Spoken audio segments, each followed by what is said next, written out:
पुसदचं हे रोमॅन्टिक पावसाळी वातावरण, पिझ्झा पार्टी, स्मार्ट बाजारमध्ये लाडूने स्वतःसाठी शॉपिंग आणि रात्रीचा पाऊस. बघा आजचा ब्लॉग. राम राम मंडळी. संध्याकाळी वेळ होती आणि पुसदचं हे ढगाळलेलं वातावरण आणि आभाळ किती अप्रतिम दिसतंय ना.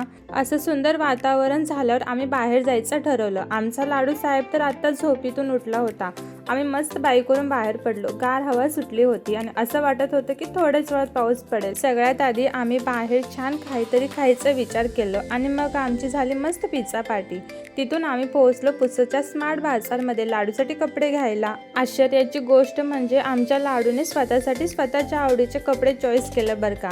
कपड्याचं बिल करून आम्ही मॉलच्या बाहेर पडतोय काय बाहेर येऊन छान पाऊस सुरू झाला होता. रात्रीच्या वेळी पुसदचे निसर्गाचं रूप खूप सुंदर दिसत होतं. आम्ही मस्त या पहिल्या पावसात भिजतच आनंदाने घरी आलो. घरी आल्या लाडूने त्याचे नवीन घेतलेले कपडे घालून बघितले. तुम्हाला पावसात भिजायला आवडतं का? कमेंटमध्ये सांगा.